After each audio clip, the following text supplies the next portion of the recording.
Oi, gente. Bom dia. Eu gostaria de agradecer a presença de todo mundo no nosso evento. E antes de começar, eu queria passar alguns avisinhos bem rápidos. Bom, nos e-mails que vocês receberam, que foram passados para vocês pelo Meio de Cultura, vocês receberam um link do Padlet. E lá tem várias informações legais, tem várias abas com playlists, com podcasts, e com uma seção de coisas que vocês não podem deixar de ver durante o nosso evento, que são 3 partes muito legais. E é o 3 minutos e meio, um concurso de vídeo, o mural de projetos, que são projetos de divulgação científica, e o concurso de fotografia que está acontecendo lá no nosso Instagram.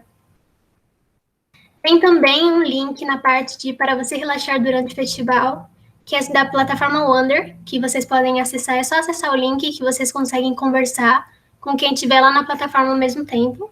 E essa plataforma vai ficar aberta durante todo o evento.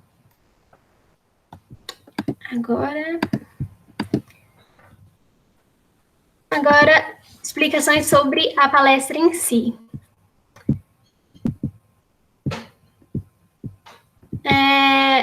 Antes de começar a palestra contando histórias científicas com e sobre gráficos, eu queria apresentar a Jen, que é a nossa palestrante. Ela é ilustradora científica, artista gráfica e designer de database. Ela vai falar um pouco mais sobre o que ela trabalha. E no final da explanação dela, eu vou abrir para perguntas. Se vocês quiserem ir durante a palestra já mandando no chat as perguntas, não tem problema. E pode escrever em português, que eu traduzo para ela, ou no final eu permito a abertura do microfone, caso vocês queiram perguntar diretamente.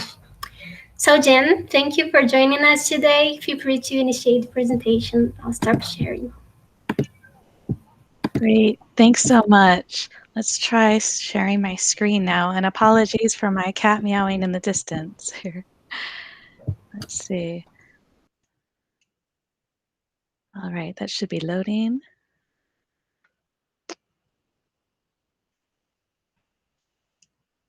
Okay. So thanks so much for seeing me today, Gabriella and Silas and the whole organization. It looks like a really great event overall. And I'm looking forward to checking out other videos of talks after the fact as well. So before I properly dive into talking about telling science stories with graphics, I think some context would be useful. I'm currently a senior graphics editor at Scientific American magazine, where I've spent the majority of my career in 2 discrete intervals. The first in the mid to late 1990s, and then again from 2007 until today. Between those 2 intervals, I was an art director and then a designer at National Geographic magazine, and then spent about 4 years as a freelancer. Today, there are 2 of us on the graphics team, Amanda Montanez and me. We art direct all of the information graphics in the magazine, from data visualizations, like the sample on the left here by Pitch Interactive, to illustrated explanatory diagrams, like the sample on the right by Sherry Sinnen. Occasionally, we develop the final images ourselves, but most often we hire freelance artists and manage the project. Editorial illustrations, like this example by Maria Corte, are art directed by other people in the art department. So what's the difference? Well, by my definition, information graphics are illustrations built on a foundation of research that exist primarily to convey information, whereas editorial illustrations are thematic illustrations that are inspired by the text and entice readers to engage more fully with the magazine's content. For example, for an article on the microbiome, the illustration team at Brian Christie Design developed an opening image that's not a literal representation of the concept. It instead nods to the idea of a human as being defined by the microbes within. They're telling a story with visual symbols and thoughtful composition, but this is not an information graphic. Instead, it's a metaphorical illustration that nods to the theme of the text. Within the article, they shift into information graphics mode, using visual symbols and thoughtful composition to convey very specific information that's rooted in research. This is not an editorial illustration. It's an information graphic or explanatory diagram. Now, I've talked a little bit about this in the past in other presentations, but I just want to have a little background here. So I tend to think of information graphics as a continuum with figurative representations at one end and abstract representations on the other. In the world of science visualization, you could argue that the full continuum can also be referred to as data visualizations. After all, essentially all of our work is rooted in data collection at some.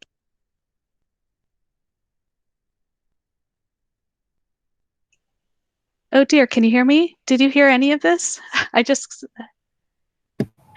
so sorry, I clicked the wrong button. Oh, okay. So about how far back there? Should I go to the beginning or? No, I just clicked it now.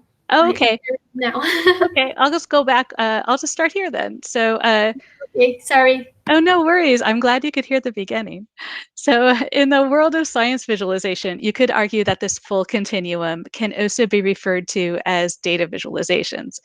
So essentially, all of our work is rooted in data collection at some stage of the process. Let's see, from bone length measurements in dinosaur reconstructions to meticulously documented laboratory experiments that build up to a more complete understanding of processes like photosynthesis, to representations of mathematical expressions like Feynman diagrams, to straight up plotting of raw data itself in chart form. But I think outside of the world of science visualization, it's often more useful to think of the continuum like this, with representative illustrations, illustrated diagrams, and data visualizations. When I refer to information graphics or graphics in the rest of this talk, I'm referring to this full spectrum. So on to the topic of storytelling. Frankly, any writers in the audience today almost certainly have more formal education on the ins and outs of narrative nonfiction than I do. But I've spent my career learning from some amazing storytellers, and I'm hoping that what I've learned along the way can be useful for you here today. I should also note that a lot has been said and written about storytelling with data in particular. It would be remiss of me to not note a few key research papers on the topic. So in this paper, Edward Siegel and Jeffrey Heer established distinct genres of narrative visualization rooted in newspaper examples, specifically these 7 structural forms: magazine style, annotated chart, partitioned poster, flowchart, comic strip, slideshow, and motion graphics. And in this paper, Jessica Holman and Nick Diakopoulos identify rhetorical design techniques that are used in the service of data visualization storytelling, including framing with leading headlines and annotations, omitting background data, and using color to group items or draw attention to select patterns. But today, I'm a bit more interested in exploring the role of rendering style and the idea of evoking empathy. So rather than focus on the anatomy or structure of graphical stories, today I'll talk more about my experiences in trying to engage readers. If you're interested in learning more about what has been written by others on the topic, I've posted some related content here. This reading list has definitely informed my thoughts on the topic. So most of the graphics for the magazine are expository in nature. And I think it's fair to say that most information graphics lean towards that end of the spectrum, as opposed to true narrative storytelling. Often graphics and data displays are used to explain and illuminate, not necessarily to engage a reader's emotions or take them on a journey. But the graphics field is shifting more and more towards personal and creative approaches that are more aligned with the strengths of narrative storytelling. Here are some examples of really excellent data-centric work from others that demonstrate that shift. To my mind, this first one is an incredibly well-executed example of expository storytelling with data. Here it is in action.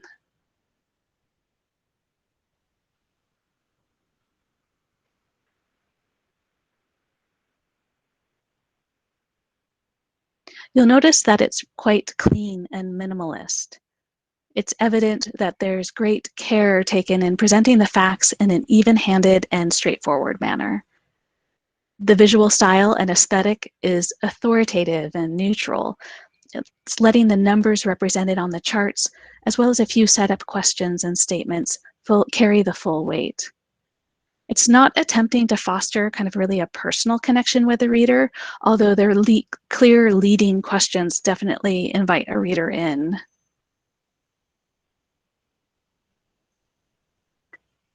Let it go a bit longer. I'll share the URL as well. Actually, I already did, but if you go to that storytelling landing page, you can see I have a link to this as well. I recommend checking out the whole thing. This next example is by Georgia Lupi and Kaki King. I should note that whereas the Bloomberg piece was a journalistic endeavor, this one was a personal project. So there are different pressures and goals at play. But I still think it's a fair counterpoint to the climate piece. To my mind, this is more of an example of narrative storytelling with data. For this piece, Kaki King recorded data related to her daughter's lived experience with the autoimmune disease ITP, which is a condition that results in spontaneous bruises and burst blood vessels. Here's the key for the primary structure of the visualization. Each petal is a day grouped by intervals following a hospital visit.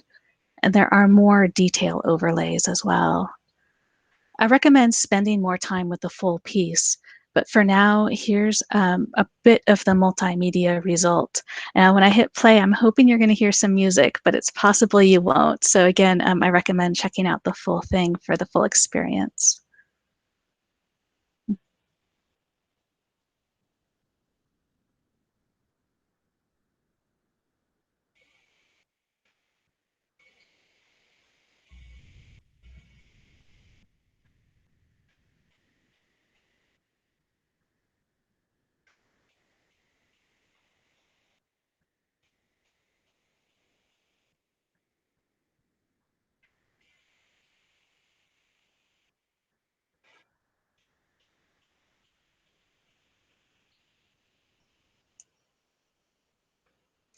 So here's the URL for the whole thing, and so you can also hear Kaki King's amazing score with that if you couldn't catch it that time around.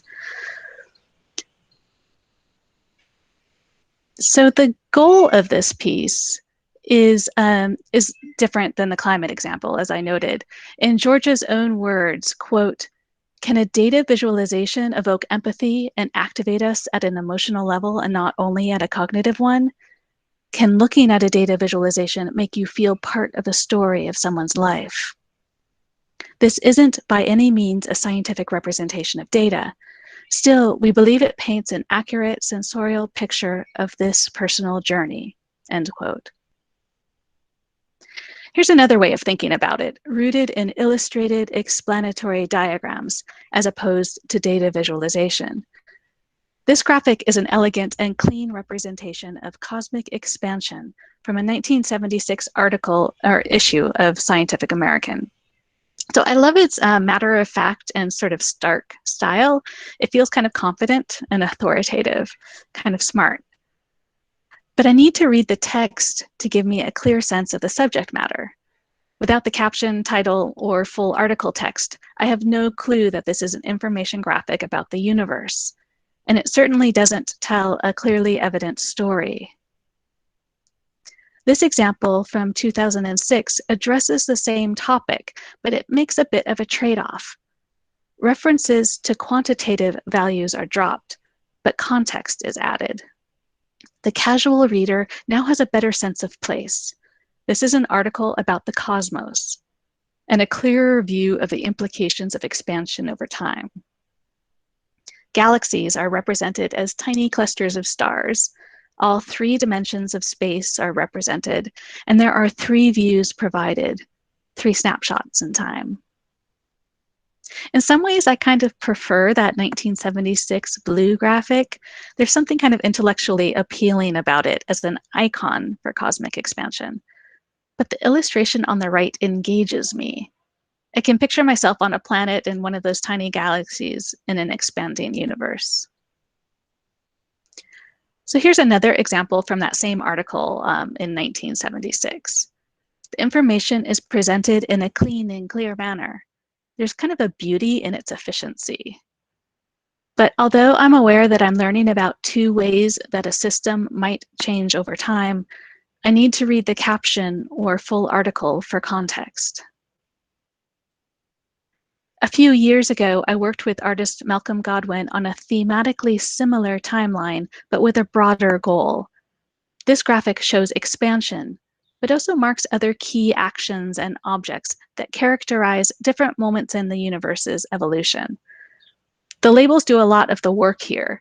In fact, you pretty much argue that the images are redundant. But in context of the larger article, it seemed important to capture the reader's imagination and simply provide a sense of intense activity at the start of the timeline, with star formation peaking, giving way to slow building cosmic phenomena, and an eventual fade into darkness. After all, as a science communicator and a journalist, it's my job to convey information. But within the context of a magazine for a popular audience, it's also my responsibility to engage and inspire. The trick kind of lies in finding the perfect balance. So to my mind, capturing the reader's imagination is the crux. And when that's done really well, then I think a graphic can be poised to step more fully kind of into the world of narrative storytelling. For more on the broader conversation of storytelling with data, as well as more on the idea of evoking empathy in data visualization, see Designing Data Visualizations with Empathy by Kim Bowie and Data Humanism, The Revolution Will Be Visualized by Georgia Lupi. And there are many more resources listed on this Google Sheet. So from here on out, I'll focus more specifically on how I think graphics, both data visualizations and illustrated explanatory diagrams, can serve narratives based on my experiences and working on stories for the magazine. Specifically, how graphics can encapsulate full stories as the primary medium, how graphics can support text-driven narratives as the secondary medium, and how graphics can be principal characters in and of themselves, especially in the case of science journalism. Let's start with how graphics can encapsulate full stories as the primary medium. So this graphic by John Grimwade for an article by David Jewett and Edward Young tells the story of how water was thought to have arisen on Earth. There's a clear progression of events and an arc that leads to a resolution, water on Earth.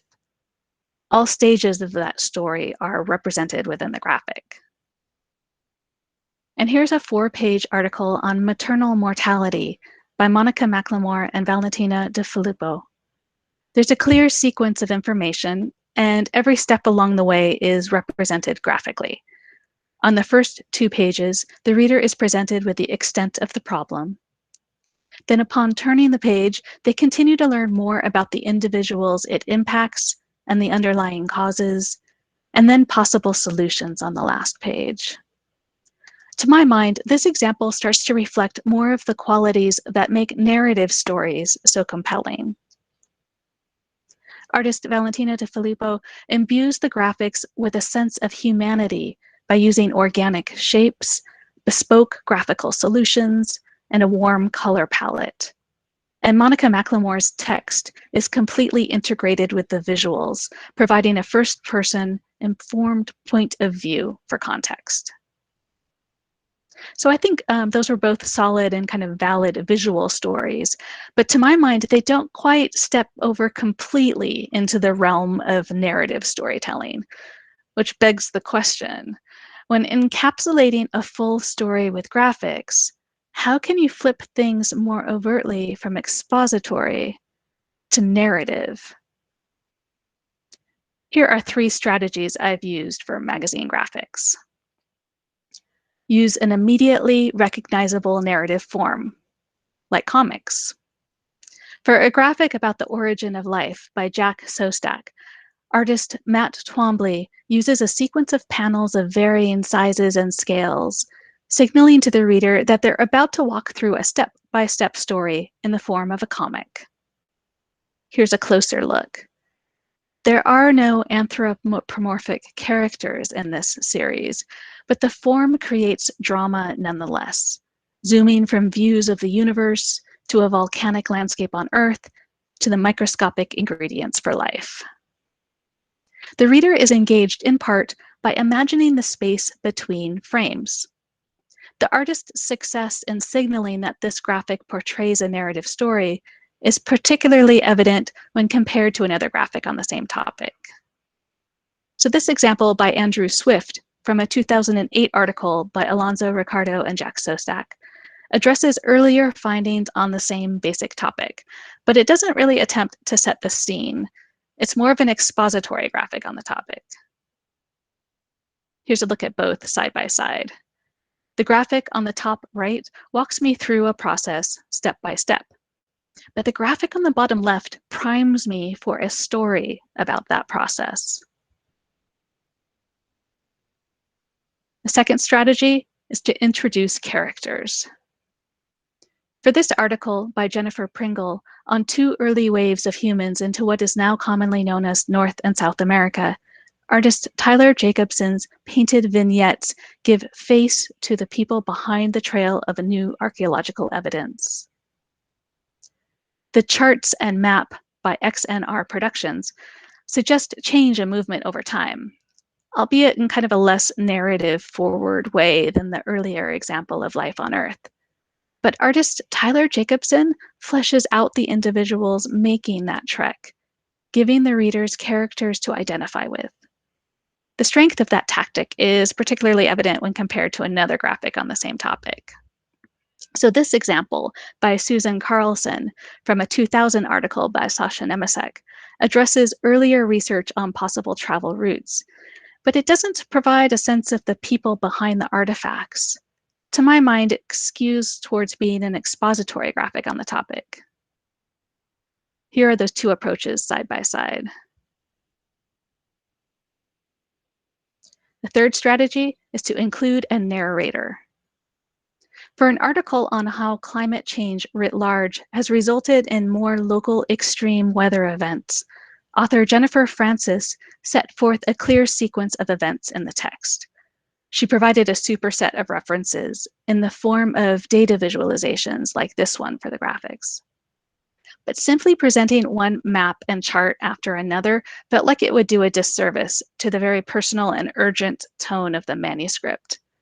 And we've presented images like this over and over again to our readers.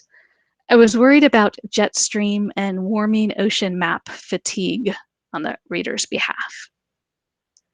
So I enlisted artist Matt Twombly again to fold those jet stream and ocean temperature maps into a visual story. This time, we introduced a narrator, the author. She experienced the extreme weather event described in the graphic firsthand, so we were able to authentically represent that here. The strength of that tactic is particularly evident when compared to another graphic on the same topic. For an article by Michael Mann on climate change's impact on the jet stream and its connection to extreme weather events, the team at 5W Infographics developed a series of globes to help show cause and effect. This particular story was focused more on the physics of the jet stream. It relied less on first-person accounts of the impact on the ground. So I think that this was the correct solution for this particular article. Although I find the globe series on the left intellectually interesting and appropriate for its context, the approach on the right brings things down to a very human level, an aspect that's missing in the version on the left. Okay, let's go back to the 3 primary approaches.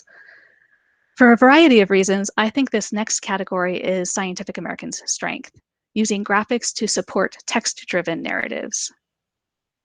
Here are 3 strategies I've used for magazine graphics. First, take pressure off the written story. by pulling dense, explanatory information out of the main story arc. Graphics can present background information so that the flow of the narrative is not loaded down with details that not all of your readers might need. For an example, for an article on newly emerging flu strains by Helen Branswell, we included 2 graphics that acted as visual primers to the topic by artist Emily Cooper. Here we show the basic biology of infection, replication, and gene mixing, freeing up the writer to focus on the implications of evolving flu viruses. And for an article by Clara Moskowitz on neutrinos, it was useful to present the technical information in a contained graphical spread. We can't assume that all of our readers are up to speed on neutrinos, but some of our readers are. So a visual primer on the topic provided a built-in reference guide and visual glossary for folks that are new to the topic or for people who could use a refresher. This freed up the text to address the latest efforts to study it and the scientists that believe that they're on a cusp of a major revolution in particle physics. So graphics also provide an opportunity to present a more complete story. I like to think of it as team storytelling. Graphics can often more fully nod to the complexity of the bigger picture, providing context for the written story. In this case, I'm not referring to a few basic background concepts served up to the reader in the form of visual primers. In this case, I'm referring to diving headfirst into all of the complexities of the topic. For this special report, articles written by Mark Fischetti and Catherine Steffen explored the global struggle over the resources of the Arctic. The conflicts exist in part because the claims of land ownership overlap. Everyone's playing by a version of the rules that serves their interests best, and things get really convoluted really quickly. A series of maps and graphics developed by Katie Peak allowed us to represent those complexities. Here's a closer look at one of those graphics. The 5 countries with coastlines along the Arctic Ocean are making a case for extended continental shelf beyond their exclusive economic zones to gain rights to resources on and under the seabed. So this type of content can be described in kind of a limited way in the text, but graphics allowed us to show that full story. I'm going to go through this example a little quickly so I don't go over time. So I'm just going to buzz through this one and on to the next.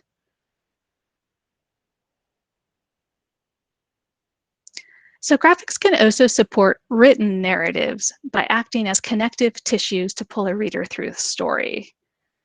As my colleague Clara Moskowitz once put it when addressing this article on orbiting bodies, quote, mathematics is not meant to be communicated through words alone. Its purest language, equations, also falls short if the audience is the lay public. Art, therefore, is sometimes the best tool available. Rather than sequester the art in separate boxes, in this piece we integrated illustrations throughout the text so that art keeps pace with the story, arriving to explicate concepts right when the readers need it. A color coding system with leader lines explicitly links graphics to the annotated associated blocks of text, making it easy to find the correct illustration and adding a sense of movement and energy to the page.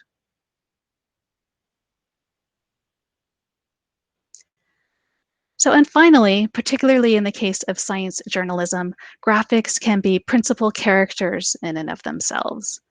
Many of the first-person accounts written by scientists for the magazine include a moment early in the story arc in which the author is faced with surprising data. For example, this chart made the scientists kind of scratch their heads. It shows how a distant star dimmed in a spotty manner over time as Saturn passed between the star and Earth. The flickering before the dip was unexpected, sending the research team on a quest to try to figure out what the heck the cause was. And other graphics have become icons in and of themselves. Take this chart, which quickly became known simply as the hockey stick. After initial publication by Michael Mann, Raymond Bradley, and Malcolm Hughes in a 1998 issue of Nature, it took on a life of its own. As written by David Appel, quote, "That stick has become a focal point in the controversy surrounding climate change and what to do about it. Proponents see it as a clear indicator that humans are warming the globe. Skeptics argue that the climate is undergoing a natural fluctuation, not unlike those in eras past," end quote.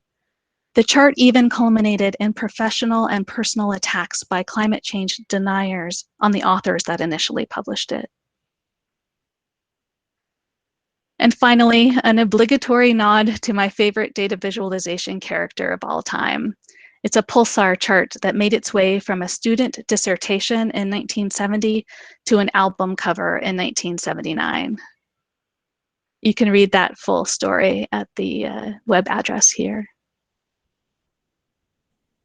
So that's the end of my prepared remarks. Again, you can find more information about storytelling with graphics here, and I'm happy to take questions.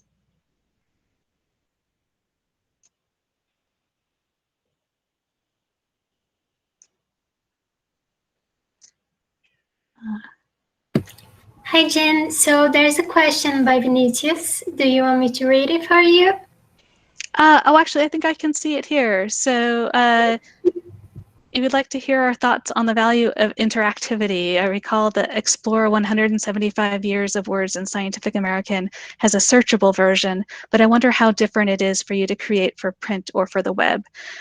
Yeah, so creating for print and web is definitely a different exercise, because in print, as you likely know, you need to provide the reader with all of the information that they need in a way that it's clear for them to read through it. So you've kind of predetermined the story, and you're illustrating that story in a very kind of a careful and often linear way. With interactivity, the user or the reader or the audience member has more options. So you don't have control over one kind of linear read through the project. So you kind of need to be prepared for somebody to dive and head in different directions than you might have taken them in. So to my mind, the best interactive projects are ones that sort of celebrate that and allow people to make discoveries on their own, but provide enough kind of framing and direction and information on why the reader should care or why they might explore and what some of the things they might discover, like provide them with some context for what that could mean. Because if you just open up a portal and have somebody search for things without giving them context on what those patterns might mean, it feels a little bit too open-ended to my mind. Yeah, I hope that answers your question. We do a lot more kind of the static end of projects at Scientific American. So when we do an interactive, we try to do it very thoughtfully. The piece that you referenced, the 175 years of words in Scientific American, for that I hired Moritz Steffener to do the data analysis and the interactive pieces, and it kind of worked as a team through that. But my personal background is much more rooted in static, so it's really a joy and a privilege to be able to work with folks like Moritz to kind of create interactive pieces on occasion.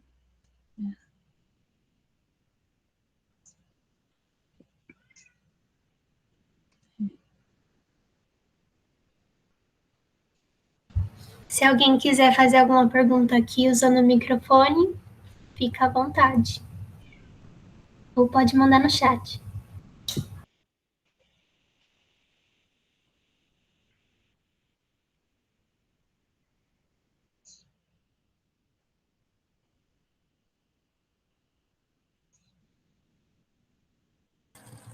Hi, Jen. Hello. I want to ask you if... Oh, sorry, my microphone is bad. Oh, now it's better. So there are moments when using graphics can, in fact, be bad to transmit the information, or it's always good to use the graphics in our storytellings and everything like that. That's an interesting and good question. Is it ever really kind of bad to use graphics to tell the story? Well, for the magazine in particular, and I think for a lot of decision making when it comes to graphics for folks in other areas as well, sometimes you just don't have the resources, either time or money, to illustrate absolutely everything. So I usually, for me, it needs to have a little bit of a high bar in order to be graphically illustrated. So if I'm reading through a text manuscript and I come to a portion of the text that I kind of get stuck on, or a piece of the text that I feel like could be better connected to another section of that text that would help people understand things more clearly and more immediately, then I'll flag those as being particularly good areas to use a graphic. I mean, to my mind, almost any story can be told graphically. You know, it all depends on your audience and your outlet and your resources. But one thing that I think is tricky, and it gets in dangerous territory, is if you try to illustrate or show graphically stories that are related to like conspiracy theories or misinformation, that I think that gets dangerous, and I try to avoid doing that. You know, sometimes you want to show, or it's tempting to show something that's doesn't have evidence, something that's the prevailing thought, and then show next to it, you know, the science-based, kind of the evidence-based version of that story or that bit of information. But once you put something that doesn't have evidence supporting it, so a piece of misinformation or a conspiracy theory that's not rooted in data, once you put that into a visual form, I feel like it reinforces that story in a way that makes it feel even more true than it might be. I hope that if that makes sense, it's sort of like the idea of not wanting to repeat incorrect information, because the more people kind of see it or hear it or absorb it, the more they might reflect on that as being true. So one piece of information that I'd be nervous about showing graphically is something that's known not to be true, if that makes sense. Yes, thanks. Thanks.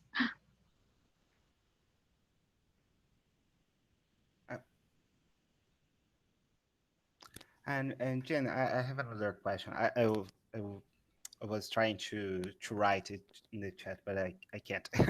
um, do you have any tips for people? I think that the many of us, we are not graphical designers or anything like that, and but we as scientists or as students or professionals, we may want to implement something graphical in our works, in our presentations, or anything like that. Do you have any tips on how can we start to make something that's good and not a mess? Because sometimes people try to implement some graphical things in the presentations and everything goes very wrong. Right. Yeah, no, that's a good a good point. I have a list of resources. I can go ahead and put that in the chat link. So let's see, I'm going to look that up quickly while I'm talking. So I get that question a lot, and so I've created a list of some resources, and I'm actually now working on kind of pulling a lot of the ideas in those resources and my own experiences into a guide. So hopefully I'll have a clearer answer for you in the future. But for now, that link I have in the chat box, it leads you to a bunch of different books. One of my favorites for kind of starting is The Functional Art by Alberto Cairo, in part because it talks about perception science, which I think resonates a lot with scientists. It also has a journalist kind of angle to it because Alberto Cairo came out of the journalist tradition. And then also it speaks to data visualizations and illustrated explanatory diagrams.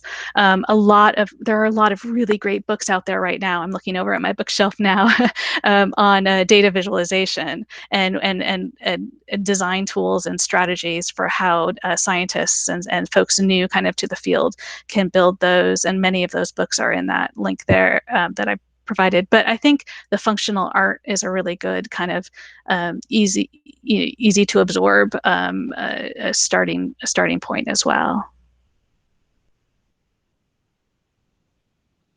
Thanks. Yeah.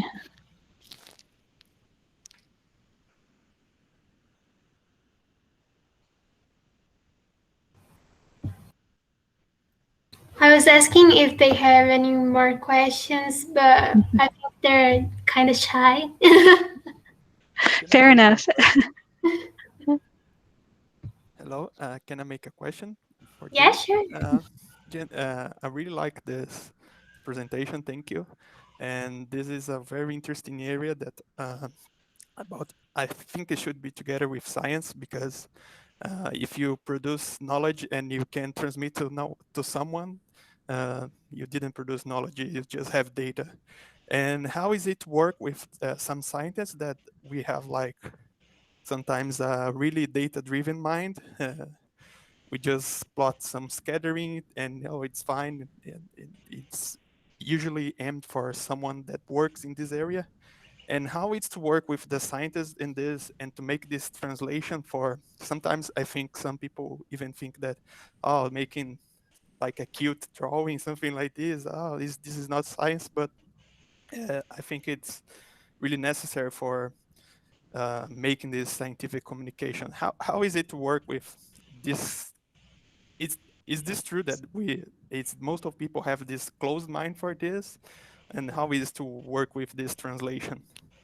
Yeah, I don't think it's uncommon at all for people to have that reaction, like a scientist to say, I don't, to think of illustration as being maybe decorative or unnecessary in some cases. But I think as long as everyone remembers to keep your audience in mind. So a scientist, like, I think it might be a little easier to think about, okay, creating figures for a paper for their peers. And so that's kind of an easy thing to get a handle on, because you're reading papers, you're reading the work of your peers, and you're understanding this visual language that's kind of shared.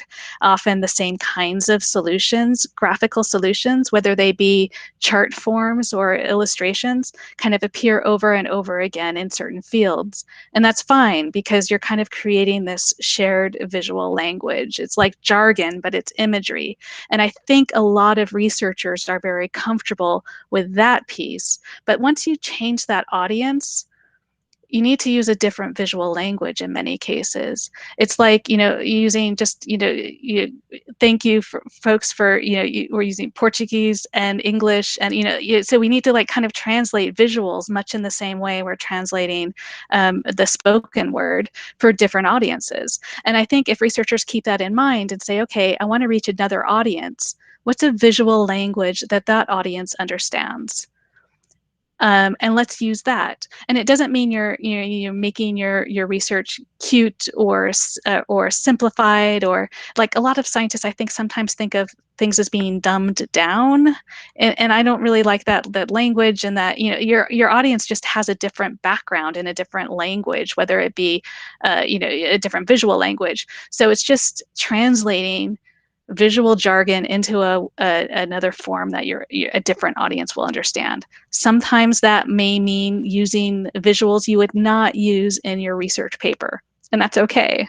There's like kind of a time and a place for many different kinds of styles. Very often at the magazine, we're pushing scientists' comfort levels a little bit, because we're creating illustrations that they wouldn't put in their papers, but our audience is very different. So we kind of need to take things to that other level. Yeah, I think that if the technical papers would be better designed with illustration, something, it would be easier to read than even for research. Thank you. Yeah, I was just reading a paper a couple of weeks ago about papers that had like really well designed graphical abstracts actually rated better. Like, the people reading them, the other scientists reading them, thought that author was kind of smarter. And so like little design things, even within that the scientific paper realm, can provide a different kind of, can make people feel like you have it, you understand things, you're conveying it clearly. Thank you.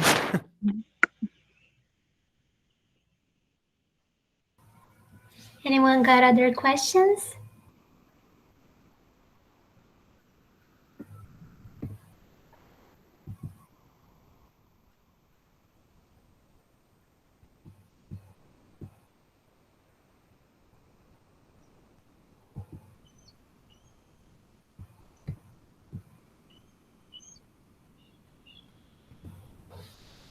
Okay, so Jen, I wanted to thank you again for the talk. I really liked it, and I also want to thank everyone that was with us today.